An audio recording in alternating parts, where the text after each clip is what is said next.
Reskrim mungkin. Jadi ini Ibu Sinta, beliau tantenya Mas Okan. Beliau ini punya sebidang tanah di Kota Semarang, di Jalan Rinjani, luasnya sekitar 1.200 meter persegi.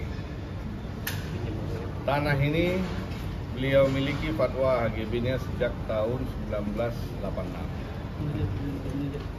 Dalam perjalanan ada oknum-oknum yang memalsukan identitas dan jual beli sehingga terbit HGB atas tanah tersebut.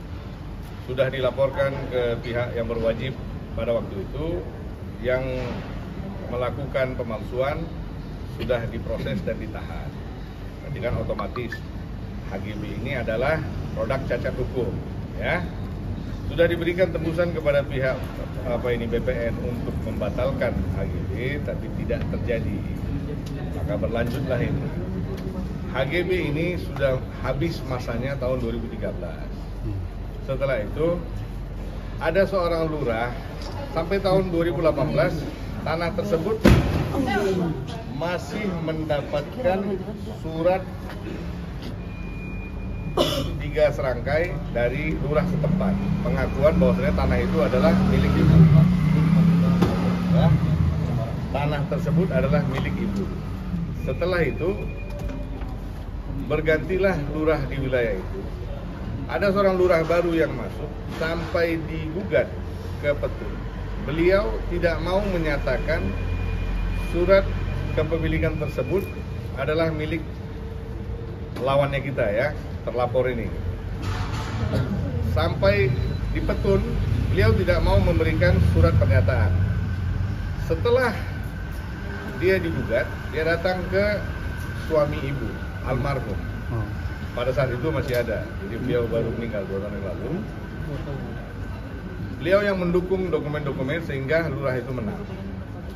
Lurah yang sama, yang sampai digugat tidak mau memberikan statement, malah memberikan surat rekomendasi kepada pihak lawan yang bukan pemilik, menjadi alasan ditingkatkannya HGB itu menjadi hak milik HGB. Nah, lurah ini mengeluarkan surat pernyataan itu tahun 2020, bulan 4 tanggal 28. Setelah dia keluarkan surat rekomendasi tidak sengketa, tanggal 11 bulan 5 dia cabut kembali pernyataan setelah 13 hari dengan alasan khilaf mengeluarkan surat. Jadi inilah unsur daripada laporan kita. Kita sudah melaporkan 4 orang, semua domisilinya di Kota Semarang. Salah satunya adalah mantan lurah wilayah itu. Terkait ini juga kita sempat melaporkan kepada Inspektorat Wali Kota Semarang, tapi tidak ada respon sampai hari ini. Maka kita putuskan untuk membuat laporan di Barreskrim agar lebih netral. Ini baru saja panggil hari ini Ibu untuk buat pemeriksaan. Nanti kita lihat bagaimana perkembangan. Oke. Terkait apa bang? Pasalnya apa bang? Pasal 266. Adalah apa bang? Ya? Adalah apa? Bisa dijelasin? Sorry? 266 terkait dengan pemalsuan. Ya. Ada indikasi mafia tanah keterlibatan di situ atau bagaimana? Sangat besar. Sangat besar. Dan mereka-mereka ini sangat berkuasa di Kota Semarang. Ada keterlibatan Pasti tinggi di Pemda? Pasti. Yang sipil, yang tidak sipil, banyak keterlibatan. Okan, bagaimana menyikapi hal ini tuh? Ya, sebenarnya saya ada di sini itu karena awalnya ada handphone saya dan menceritakan case atau kegelisahan tante yang cukup lama dan menghadapi jalan buntu. Makanya tante ada telepon saya kebetulan kenal untuk minta opini bagaimana dan harus benar, karena takut salah. Karena saya kurang memahami secara garis besar, jadi saya menghubungi Bang Deren dan kebetulan kuasa hukum saya yang mungkin lebih paham masalah pertanahan dan lain-lainnya. Maka oleh karena itu ya kita saling support untuk mencari keadilan ya Bang. Seperti itu sih. Jadi kan ini kan maraknya mafia tanah di Indonesia kan sedang ramai nih Bang. Jadinya terkena juga nih salah satunya. Seperti apa Bang menanggapi? Sekali lagi, Maraknya mafia tanah di Indonesia. harus diberantas. Kan bayangin, ibaratnya gini ya, betapa sakitnya ya, tanah milik seseorang tidak dapat dia miliki, malah menjadi milik dari orang lain gitu. Dan didukung oleh oknum-oknum wilayah. Jadi nanti jangan kalian bilang mafia tanah itu lahir di kantor polisi, enggak. Paling banyak, ini gua ngomong aja ya, gamblang aja. Kalau ada yang nggak senang dengan statement saya, mau lanjut silakan.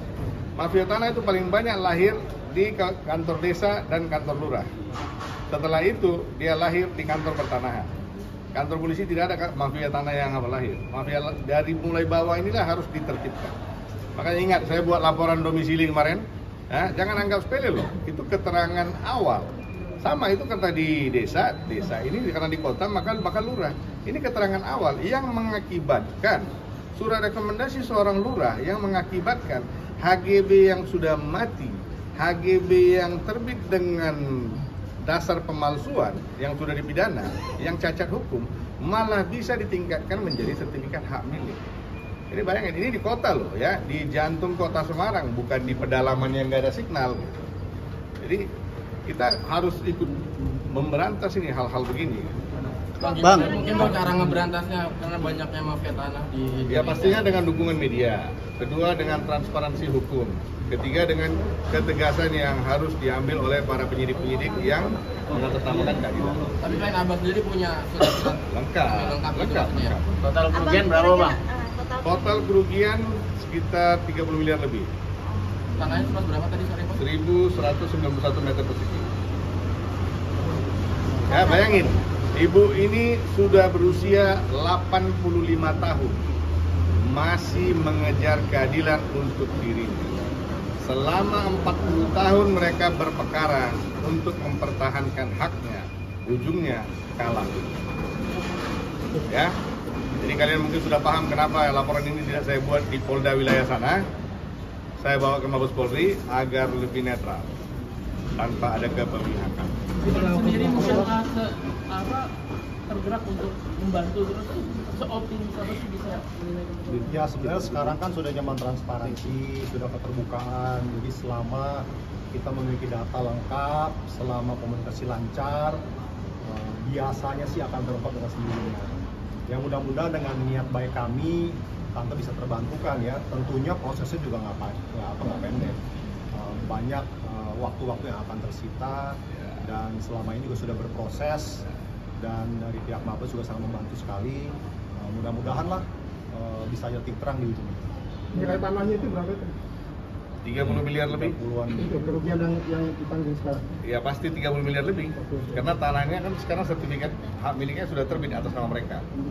Mereka belum berani menguasai fisik, tapi dinding dari tanah itu bangunan ibu. Jadi mereka sekarang cuma bangun spanduk, bikin spanduk, mau dijual. Tante sendiri mungkin seperti apa Tante menanggapi hal-hal dan ditemanin Mas Okan datang ke Mabes hari ini? Ya, seperti apa menanggapi ditemenin Mas Okan datang ke Mabes ini untuk menyelesaikan masalah?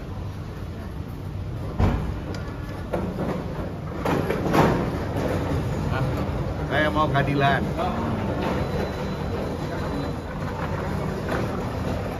Nggak selesai. Emang Tahun-tahun ya Tante? dari tahun berapa? 40 tahun berperkara. Dari mulai suaminya ada sampai suaminya sudah almarhum. Ya, jadi amanah suami ibu ini untuk ibu ini harus diperjuangkan tanah itu. Bang, mungkin selain di Baris ini pendatanya prosesnya seperti apa Bang? Apa memasukkan juga ke Kita belum ada proses perdata, kita ambil langkah pidana aja dulu. Karena pemalsuannya mutlak. Lokasi tanah sendiri di Semarang di mana? Di Jalan Rinjani. Tengah kota berarti ya? Ya. Tengah kota. Makanya saya bilang di jantung kota. Terkait dengan ini saya sudah bertemu dengan Kepala Kantor Semarang. 2 kali saya ketemu dengan Kepala Kantor Pertanahan wilayah Jawa Tengah, tapi tidak ada respon maksimal. Ya, bayangin surat yang dibuat tahun 2020 aja dibalas tahun 2024. Bagaimana begini kan? Apakah ada dugaan oknum-oknum Bang Iman? Ya, Berarti ada dugaan oknum dari pihak banget. Bukan ada lagi banget. Bandit paling besar dalam cerita ini lurahnya itu. Lurah Penjagalan, nama wilayahnya. Inisial dia RH. Okan sendiri miris gak sih keluarga sendiri menjadi korban mafia tanah? Ya pastilah merasa terpukul juga ya. Zaman sekarang masih ada seperti itu, yang dimana pemerintah kan juga lagi berjibaku untuk memberantas hal seperti ini. Jadi mudah-mudahan dengan adanya momen seperti ini kita bisa cari keadilan lah, supaya ya kasihan juga ya kita kok masih muda fightingnya enak gitu. Ini udah umur 85, tentunya dengan pemikiran berkuras pasti tenaga dan kesehatan pun pasti nanti akan berdampak gitu loh. Jadi ya kita selalu mensupport tante supaya diberi kesehatan terus ya kan, dan bisa selesai ini masalah. Oke. Kan siap dengan konsekuensi nanti jadwal kerjaannya terganggu segala macam dengan pemanggilan nantinya. Ya kalau dengan membantu ya semua waktu kan bisa dicari, selama ada waktu pasti bisa jalan lah. Teman-teman artis kan banyak yang kena juga. Sempat cerita nggak? Ada kayak teman-teman artis juga gitu konsultasi soal mafia tanah tersebut. Kan saya bukan Jika enggak, maksudnya gini, kan mumpung mereka memang ada hubungan emosional, jadi ibu konsultasi ke Mas kan ya namanya artis, bukan praktisi hukum, jadi ya diarahkan ke kita. Mungkin besok-besok kalau ada yang konsultasi lagi ke beliau, benar layak dibantu, pasti juga diarahkan, tapi belum tentu ke saya, mungkin kayak yang lain. Bang Okan, kayak ini dijagain preman gitu nggak sih Bang? Apa? Mungkin di wilayah situ dijagain preman gitu? Ada. Cuma kita kan pawangnya. Teror Bang. Lu bilang lu gila, gue juga nggak waras-waras banget kan. Teror. Pasti, cuma kan gini, prinsip saya gini, kenapa saya nggak pernah takut? Selagi saya bela yang benar, saya tidak pernah takut. Saya tidak ke sini datang untuk menggarap tanah orang. Saya datang ke sini untuk menyelamatkan tanah orang yang tergarap, apalagi seorang ibu. Bang Okan, ini kan punya chemistry sebagai tantenya ya. Mungkin punya cerita di sana, mungkin apa pernah tinggal di sana gitu sama tante? Oh enggak. Kebetulan kan kalau di daerah kan. Tante kan domisili di Semarang, beliau kan di UPN Jakarta. Jadi lurah ini sempat saya datangin di kantornya. Kebetulan dulunya dia lurah di Bendungan. Pada saat itu dia lurah di Bendungan ya, dia keluarkan pernyataan ini. Pada saat saya datangin, dia sudah pindah menjadi lurah Penjagalan. 3 bulan lagi dia tinggal pensiun. Saya tanya, kenapa bisa mengeluarkan rekomendasi seperti ini? Dia bilang, saya hilaf. Jadi dia keluarkan rekomendasi, tanah ini tidak sengketa. Setelah 13 hari, dia cabut kembali rekomendasi. Ini lurah loh, bayangin. Ya. Kadang kita pikir, pangkat kecil, jabatan kecil masih di bawah camat. Tapi jantung tanah itu ada di kepala desa sama lurah loh. Makanya saya tidak pernah melepaskan mereka-mereka yang dari akar-akar ini, karena inilah bibit penyakitnya. Jadi tidak selamanya kalau ada yang bilang ikan busuk dari kepalanya, ini dari buntutnya. Bang, tapi si Lurah ini emang udah terkenal akan dia mafia. Pemain. Bang, berarti brandingnya dia seperti itu ya Bang? Ya modusnya lah. Ya bayangin dia bisa keluarin surat, dia tahu surat itu, dia sampai digugat, dia tidak mau memberikan pernyataan. Orang yang sama tanpa digugat bisa memberikan pernyataan, kan menjadi pertanyaan. Ya dong. Setelah dia keluarkan tanggal 28 April, dia cabut kembali statementnya tanggal 11 Mei. Tapi kan pencabutan ini belum tentu dipublikasi. Pernyataan ini yang pasti lanjutkan. Udahlah, kita paham lah pertanyaan begitu kan. Bang, tadi 4 atau 5 Bang yang dilaporkan? Hah? Dilaporkan 4 atau 5? 4 orang. Ada 3 orang cowok, 1 orang cewek. ASN semua Bang ya? Apa? ASN semua atau? 1 ASN sudah pensiun, yang 3 lagi wira swasta. Inisialnya B, R, H, T, dan I. 3 cowok, 1 cewek. Ini 2 cowok ini diduga usia sudah 70 ke atas ini. Bang, ada surat laporan yang itu nggak sih? Ada di atas. Nanti gua kasih. Bang, target penyelesaian berapa tahun? Berapa lama? Sorry? target penyelesaian kasus ini berapa lama? Kita kembali setelah pesan-pesan berikut. Proses penyelidikan itu kan panjang. Nanti kan gini, kalau terlalu cepat pun kita buat proses, nanti akan menjadi prematur.